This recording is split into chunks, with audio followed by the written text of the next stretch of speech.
प्यारे विद्यार्थियों, मानचित्र आधारित प्रश्न उत्तर 2022-23 परीक्षा, जो आपकी अर्धवार्षिक हो या फिर प्री बोर्ड हो या फिर वार्षिक परीक्षा हो, यहाँ पर जो वीडियोस दिए जा रहे हैं ये सुबह और शाम दो टाइम आपको वीडियोस मिलेंगे। सुबह और शाम अलग अलग वीडियोस मिलेंगे और उनमें जो मानचित्र आधारित प्रश्न जो सॉल्व करवाए जाएंगे, इनमें से आपको अपने अर्धवार्षिक परीक्षा में भी प्रश्न देखने को मिलेंगे, आपके प्री बोर्ड परीक्षा में प्रश्न आएंगे और वार्षिक परीक्षा में। यानी कि ये जो वीडियोस बन रहे हैं यहाँ पर, जितने भी वीडियोस आप देखते हैं, इन्हीं में से वार्षिक, अर्धवार्षिक और प्री बोर्ड परीक्षाओं में प्रश्न आएंगे। इससे बाहर एक भी प्रश्न नहीं जाएगा, ये मैं आपको 100% गारंटी यहाँ से दे देता हूँ। ठीक है, क्योंकि लास्ट 2 ईयर्स में हमने जो तैयारी कराई है उसमें 100% हमने जो भी चीज़ डाली है वही चीज़ आई है। अब चलिए हम स्टार्ट करते हैं, क्योंकि हम पूरे हिंदुस्तान को पढ़ाते हैं तो ये NCERT बेस्ड है। यानी कि हिंदुस्तान का कोई भी बच्चा हो, आप समझ लीजिए इस चीज़ को, हिंदुस्तान का कोई भी बच्चा हो, कहीं का भी हो, चाहे वो आपका उत्तर प्रदेश का हो, बिहार का हो, झारखंड का हो, उड़ीसा का हो, छत्तीसगढ़ का हो, मध्य प्रदेश का हो, गुजरात का हो, राजस्थान का हो या फिर हरियाणा का हो, पंजाब का हो, हिमाचल का हो, कहीं भी किसी भी स्टेट से कोई बच्चा हो, उसको जो यहाँ पर मैं मानचित्र कार्य जो बताऊंगा, हर वीडियो में अलग अलग वीडियो में अलग अलग मानचित्र आपको देखने को मिलेंगे। तो यहाँ पर जो हम चीज़ें देखेंगे, चेन्नई आपको मेंशन करना है, जिसमें मीन बाक्कम अंतर्राष्ट्रीय हवाई अड्डा को हमें दिखाना है, और तारापुर में जो आणविक ऊर्जा संयंत्र है उसको हमें मेंशन करना है, कानपुर में सूती वस्त्र उद्योग केंद्र उसको मेंशन करना है, सलेम लोहा एवं इस्पात संयंत्र उसको हमें मेंशन करना है, मुंबई में सॉफ्टवेयर टेक्नोलॉजी पार्क कहाँ है उसको मेंशन करना है, हल्दिया में प्रमुख पतन जो समुद्री पतन है वो मेंशन करना है। तो इस तरह से हम सारे के सारे जिसके नाम अगर केवल मेंशन करने आते हैं, केवल चेन्नई दिखाइए, तारापुर दिखाइए, कानपुर दिखाइए, सेलम दिखाइए, मुंबई दिखाइए, हल्दिया दिखाइए, उनके लिए भी है। और कई कई बच्चों के कई बोर्ड में केवल जो है जगह का नाम ना दे करके केवल उसका हिंट दिया जाता है, जैसे कि बोल दे कि मीनम बक्कम अंतर्राष्ट्रीय हवाई अड्डा दिखाइए। अब आपको पता ही नहीं है कि वो कहाँ है, तो वो यहाँ पर लिखा गया है कि वो चेन्नई में है, तो चेन्नई में हम उसको दिखा देंगे। इसी तरह से आणविक ऊर्जा संयंत्र अगर पूछता है कोई भी, तो एक तारापुर में है, वो तारापुर वाला हम दिखा देंगे। इस तरह से सूती वस्त्र उद्योग पूछता है, तो अगर आपको याद है तो हम सूती वस्त्र उद्योग कानपुर का भी दिखा सकते हैं और साथ ही साथ हम गुजरात का भी दिखा सकते हैं। तो हम इस तरह से सारे प्रश्नों को डिस्कस करेंगे। वह स्थान जहां दिसंबर में 1920 में भारतीय राष्ट्रीय कांग्रेस का अधिवेशन हुआ, ये भी हम डिस्कस करेंगे। वह स्थान जहां 22 पुलिस वालों को हिंसक भीड़ द्वारा जला दिया गया था और इस कारण गांधी जी ने असहयोग आंदोलन वापस ले लिया था। तो ये क्वेश्चंस जितने भी आपके स्टेट है सभी में आते हैं, और मैं जो आपको मानचित्र का कार्य बता रहा हूं पूरे हिंदुस्तान के लिए, यानी कि पूरे इंडिया के लिए बता रहा हूं। इंडिया बोर्ड जो भी आपका, ऑल इंडिया बोर्ड, ठीक है, ऑल इंडिया बोर्ड, चाहे वो CBSE हो, ऑल इंडिया बोर्ड के लिए जो है यहाँ पर आपका मानचित्र कार्य बताया जा रहा है। इसी में से प्रश्न जो है आपको फाइनल एग्जाम में, अर्धवार्षिक में और प्री बोर्ड में देखने को मिलेंगे, इससे बाहर नहीं जाएगा। ये आप जज कर सकते हैं, आप देख लेना, आपके जो भी अर्धवार्षिक पेपर हुए होंगे, जो मैं यहाँ पे वीडियो डालूंगा उसमें यहाँ से जो क्वेश्चन बताऊंगा वही आए होंगे, आप चेक कर लेना अपने क्वेश्चन पेपर को उठा करके। तो वीडियो अभी पहला वीडियो है, इस तरह से आपके हर दिन सुबह शाम एक एक वीडियो आता रहेगा। ये चीज़ आपको समझ में आ गई। यहाँ पर जो पहला प्रश्न है उसको भी हम सॉल्व करेंगे। उससे पहले मैं आपको बता दूं, हम SST का वीडियो देख रहे हैं, सोशल साइंस का वीडियो देख रहे हैं। तो ये जो मानचित्र आधारित प्रश्न उत्तर 2022-23 के लिए बता रहा हूँ, मोस्ट इंपॉर्टेंट वीडियोस सुबह शाम आते रहेंगे।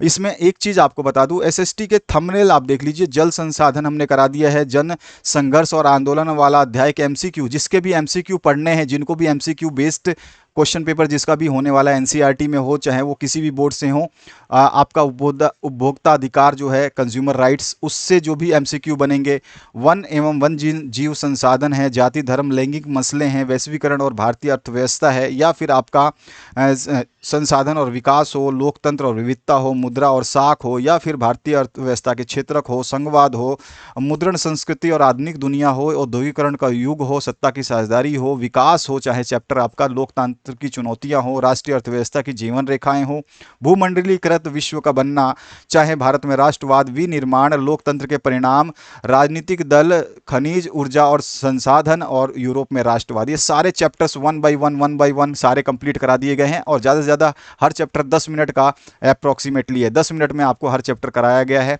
तो आप इन अगर वीडियोस को नहीं देखा है तो ज़रूर देख लेना। ये वीडियो जैसे ही खत्म होगा आपको ये वीडियोस की लिंक मिल जाएगी, चाहे तो आप डिस्क्रिप्शन बॉक्स से भी उनको चेक कर सकते हैं। सकते हैं। चलिए स्टार्ट करते हैं मानचित्र कार्य को। और सबसे इंपॉर्टेंट चीज़ मैं आपको बता दूं, यहाँ पर जो ये मैप छोटा सा दिखाया गया, जो इंडिया का मैप आप देख रहे हैं, इस मैप को आप अच्छे तरीके से याद कर लें। ये याद करना अनिवार्य है। इसके बावजूद अगर आपसे ये याद नहीं होता तो फिर क्या होगा, मानचित्र कार्य करने में आपको दिक्कत आएगी। तो इस तरह से इसमें केवल क्या याद करना है कि आपका जो है यहाँ पर जो जो प्रदेश हैं, जैसे कि राजस्थान इस जगह पे पड़ता है, राजस्थान का ये मैप है छोटा सा, तो इसमें यहाँ पर राजस्थान आता है आपका। इसका जिला भी साथ में लिखा हुआ है जयपुर।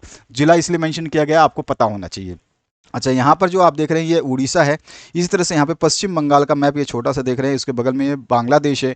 इस पश्चिम बंगाल के बगल में आप झारखंड देख रहे हैं। इससे जस्ट ऊपर जाएंगे तो आपको बिहार दिखाई देगा, उसके बगल में आपको यूपी दिखाई देगा, बीच में मध्य प्रदेश है, इधर आपका महाराष्ट्र है, इधर आपका गुजरात है, यहाँ पर हैदराबाद आ जाता है, इधर आंध्र प्रदेश आ जाता है, ठीक है, इधर चेन्नई आ जाती है, ठीक है, इधर बेंगलुरु जो है कर्नाटक आ जाता है। ये सब आपको थोड़ा सा ध्यान रखना है कि कहाँ पर है, छत्तीसगढ़ कहाँ पर है, ठीक है। इस तरह से हर चीज़ों को आपको थोड़ा सा एक बार ध्यान रखना है कि कौन सी चीज़ कहाँ पर है, ताकि हम जब मेंशन करें आपका जो सॉल्व करें तो आपको पता हो कि हम कहाँ पे क्या मेंशन कर रहे हैं। अब चलते हैं मानचित्र कार्य के ऊपर। जो आपका मानचित्र कार्य है, दिए गए भारत के रूपरेखा मानचित्र में दो स्थानों ए और बी से दर्शाया गया है। पहले सबसे पहले देखते हैं दिया गया मानचित्र क्या है। तो दिया गया मानचित्र इस तरह का मानचित्र आपको हो सकता है कि एग्जामिनर दे दे। तो इसमें ए पॉइंट से एक जगह बताई गई है, ये ए पॉइंट है और ये बी पॉइंट है, ठीक है। आप समझ चुके होंगे कि अब कहाँ पे दिखा रहा है। तो ये आपको दिख रहा होगा कि ये हमको जो दिखाया जा रहा है ये महाराष्ट्र है, ठीक है, ये महाराष्ट्र है और ये जो है आपका यूपी है, ठीक है। ये चीज़ आपको समझ में आ जानी चाहिए कि कौन सा मैप कहाँ का है। तो यही इसीलिए बोला था मैं, वो जो आपने अभी अभी मैंने आपको मैप दिखाया, उस मैप से आपको केवल ये चीज़ पता करना है कि कहाँ पर क्या चीज़ है, ये ध्यान रखना है। तो देखो ये महाराष्ट्र है और यहाँ पर जो है आप यूपी देख सकते हो। तो ये मैप जरूर याद कर लें, स्क्रीनशॉट ले लो इसका, अच्छी तरह से आप इसको याद कर लो, ठीक है। तो ये पूरा का पूरा आपको याद करना है मैप आपका। आप चाहो तो अपने मोबाइल में भी डाउनलोड कर लेना, गूगल पे मिल जाएंगे ये मैप। तो आप इसको याद कर लेना अच्छी तरीके से कि कौन सा स्टेट कहाँ पे आता है। अब इसमें जो क्वेश्चन पूछा गया है, इसमें ए और बी पार्ट को हमें बताना है। तो इस मानचित्र में आपको ये प्रदेश याद होने चाहिए जो जो मैप होते हैं। तो ए और बी इसमें बोल रहा है कि ए और बी के नाम से जो है कुछ दिखाया गया है। इन स्थानों को निम्नलिखित जानकारी की मदद से पहचानिए और उनके सही नाम उनके निकट खींची गई रेखाओं पर लिखिए। तो यहाँ पर जो है ए का नाम जो है इस रेखा के ऊपर लिखना है आपको, और बी का नाम जो है इस रेखा के ऊपर लिखना है कि ए और बी है क्या, ठीक है। यहाँ पे जानकारी दी जा रही है, जानकारी समझिए। पहला ए पॉइंट क्या है, वह स्थान है जहां दिसंबर 1920 में भारतीय राष्ट्रीय कांग्रेस का अधिवेशन हुआ। तो वो स्थान बताना है, ए पॉइंट पे वो मेंशन किया गया कि वो स्थान कौन सा है जहां पर भारतीय राष्ट्रीय कांग्रेस का अधिवेशन 1920 में हुआ था। वो स्थान ए से डिनोट करना है और वो ए का नाम आपको यहाँ पर लिख देना है, ठीक है। इसी तरह से बी पार्ट जो आपसे पूछा गया, इसमें क्या पूछा गया, वह स्थान जहां 22 पुलिस वालों को हिंसक भीड़ द्वारा जला दिया गया था और इस कारण गांधी जी ने असहयोग आंदोलन को वापिस ले लिया था, ठीक है। तो वो स्थान हमें मेंशन करना है। उसके बाद बी पार्ट जो पूछा गया है, मोस्ट इंपॉर्टेंट चीज जो सभी को देखने को मिलता है, यहां पर जो पूछा गया चेन्नई का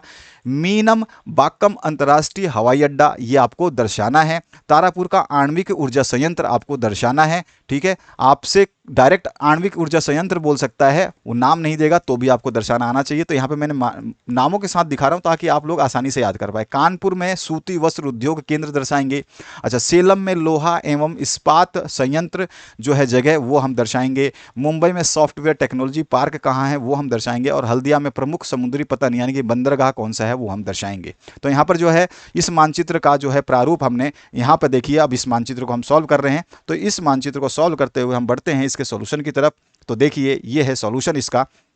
सबसे पहले ए पार्ट, वह स्थान जहां दिसंबर 1920 में भारतीय राष्ट्रीय कांग्रेस का अधिवेशन हुआ। तो ए का नाम हमें लिखना था। तो ए मानचित्र का जो हम नाम लिखेंगे वो है नागपुर। नागपुर में सन 1920 में भारतीय राष्ट्रीय कांग्रेस का अधिवेशन हुआ था। तो इसका आंसर हो गया नागपुर, ठीक है। तो यहां पर आप देख सकते हैं नागपुर हमने लिखा हुआ है, मेंशन कर दिया है नागपुर। तो नागपुर जो है इसका आंसर हो गया। अब अगले क्वेश्चन की बात करते हैं। अगला जो पार्ट है इसमें क्या पूछा गया, बी पार्ट में वह स्थान है जहां 22 पुलिस वालों को हिंसक भीड़ द्वारा जला दिया गया था और इस कारण असहयोग आंदोलन वापिस लिया गया था। वो था चोरा चोरी, जो कि आपका यूपी में है। तो यहां पे हमने चोरा चोरी लिख दिया, ठीक है। बी ऑप्शन हमने चोरा चोरी लिख दिया और ये ऑप्शन नागपुर लिख दिया। तो फर्स्ट पार्ट हमारा कंप्लीट हो गया। ए पार्ट हमने इस वाले क्वेश्चन को कंप्लीट कर दिया, इसके 2 टुकड़े थे। अब आते हैं हम बी पार्ट पे। बी पार्ट में आपसे पूछा गया चेन्नई का मीनम वाकम अंतर्राष्ट्रीय हवाई अड्डा फर्स्ट पॉइंट। तो ये सारे के सारे पॉइंट मैंने नीचे लिख दिए हैं, तो यहाँ पे देख सकते हो चेन्नई, ठीक है, चेन्नई जो है पहला पॉइंट है। तो पहला जो हमने मेंशन किया देख सकते हैं यहाँ पर चेन्नई, ठीक है। तो ये है आपका चेन्नई, ठीक है, यहाँ पे हमने लिख दिया है कौन सा पॉइंट क्या है, इसलिए आपको दिक्कत नहीं होगी। चेन्नई आपका मेंशन कर दिया।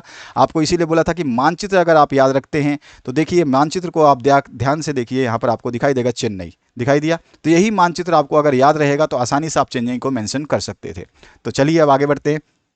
दूसरा चीज हमें बताया है इसने, तारापुर आणविक ऊर्जा संयंत्र। तारापुर का आणविक ऊर्जा संयंत्र कहाँ है तारापुर, तो सेकंड ऑप्शन हमें देखना है। तो सेकंड ऑप्शन आप देखोगे तारापुर आपको यहाँ मिलेगा, ये मुंबई के बिल्कुल और जो गुजरात है उसके बिल्कुल कॉर्नर पे पॉइंट पे चिपका हुआ, ठीक है। तो सेकंड ऑप्शन जो है तारापुर। उसके बाद कानपुर में आपको क्या दिखाना है, कानपुर में दिखाना है सूती वस्त्र उद्योग केंद्र। कानपुर यानी कि यूपी में हम चले जाएं, अब यूपी में सूती वस्त्र उद्योग केंद्र हम जो है इस तरह से मेंशन कर देंगे, डॉट से लगा दें कुछ भी। अगर कोई आपको एग्जामिनर बोलता है इस चिन्ह से दिखाइए तो वो चिन्ह बनाना है, नहीं बोलता है तो आप अपनी मर्जी से केवल डॉट या जो भी उसका नाम है या नंबर जो संख्या है उसको लिख करके दर्शा सकते हैं। अगला जो है आपको सेलम दिखाना है। सेलम में क्या दिखाना है, सेलम में लोहा इस्पात संयंत्र होता है। तो यहाँ पे सेलम जो है हमारा चौथा ऑप्शन है। ये कहाँ पर है, तो यहाँ पर आपको देखने को मिल रहा है कहाँ पर, तो अभी अभी हमने बताया था चेन्नई में है ये। तो यहाँ पर जो है फोर्थ ऑप्शन आप देखेंगे तो ये हमारा सेलम है, ठीक है। यहाँ पर हमने इसको दिखा दिया, इस जगह पे इसको दिखाना है। याद करना अच्छे तरीके से मानचित्र, सारे मानचित्र का काम मैं आपको देता जाऊँगा सॉल्यूशन के साथ में। इसके बाद मुंबई में आपको दिखाना है सॉफ्टवेयर टेक्नोलॉजी पार्क। तो आपको पता है महाराष्ट्र जो है ये महाराष्ट्र का मैप है, इसमें मुंबई में पाँचवा पॉइंट हमने दिखाया है जो है आपका सॉफ्टवेयर टेक्नोलॉजी पार्क जो है आपका मैप एंड होगा वहाँ पर दिखाना है, बीच में नहीं दिखाना है क्योंकि ये यहीं पर है। इसके बाद जो है आपका पांचवा पॉइंट हमने कर लिया, और छठा पॉइंट जो है हल्दिया दिखाना है। तो यहाँ पे हल्दिया में क्या है, प्रमुख समुद्री पतन है। प्रमुख समुद्री पतन हल्दिया में है, और हल्दिया कहाँ पर है तो आपको अच्छे तरीके से याद होना चाहिए। ये रहा देखिए आप हल्दिया, ठीक है। अब आपको मैप याद है तो आप आसानी से हल्दिया दिखा सकते हैं पीवी में। तो पीवी आप देख सकते हैं यहाँ पर आ जाएगा आपका हल्दिया, ठीक है। तो ये सारा का सारा जो मैप है यहाँ पर आपको दिखाना है, ठीक है। तो ये हमारा सॉल्यूशन हुआ इस मैप का। तो चलिए अब मानचित्र कार्य में आपको समझ में आ चुका होगा कि चौथा पॉइंट हमने यहाँ दिखा दिया। ये आपका बांग्लादेश है और ये आपका जो है क्या है, ये आपका वेस्ट बंगाल WB, ठीक है। और ये आपका बांग्लादेश, ये बांग्लादेश है, ठीक है। तो यहाँ पर इस बांग्लादेश को तो हमें कुछ नहीं करना है, इसको छोड़ दो, बाकी आपको पता होना चाहिए। तो हल्दिया हमने दिखा दिया। तो ये था इस पूरे क्वेश्चंस का सॉल्यूशन। एक एक करके मैंने आपको सब कुछ समझा दिया कि मानचित्र आधारित प्रश्न जो यहाँ पे दिए जा रहे हैं इससे बाहर नहीं आएगा, इसके लिए निश्चिंत रह सकते हैं आप 100%, कोई टेंशन नहीं लेना है आपको। तो वह स्थान जहाँ दिसंबर का अधिवेशन हुआ था 1920 का, वो था आपका जो है नागपुर। और उसके बाद हमने वह स्थान जहां पे पुलिस वालों की हत्या हुई थी, 22 पुलिस वालों की चोरा चोरी, यूपी प्रदेश उत्तर प्रदेश में। उसके बाद में बी पार्ट में पूछा गया है हमारे को चेन्नई, तारापुर, कानपुर, सेलम, मुंबई और हल्दिया, और उनमें जो जो स्थान है उनको हमने दर्शाया इस मानचित्र के सहायता से। तो ये मानचित्र हमें दिया गया था, ये क्वेश्चन वाला मानचित्र था और ये हमने आंसर बताया इसका, ठीक है। तो इस तरह से ये मानचित्र आपको दर्शाना है। आपको कोई भी दिक्कत है, आपको कोई भी डाउट है, कोई भी कन्फ्यूजन है तो आप हमें जो है कमेंट सेक्शन में कमेंट कर सकते हैं। और सारे वीडियोज़ जो है सुबह शाम आते रहेंगे, इनको बहुत अच्छे तरीके से सावधानी से देखना और समझना, जल्दबाजी नहीं करना। जल्दबाजी करोगे तो कोई भी काम आपका बनेगा नहीं, ठीक है। Thank you very much, have a good day. Share करना ना भूलें, और जो मैंने आपको अभी थंबनेल दिखाए थे उनको जरूर देख लें।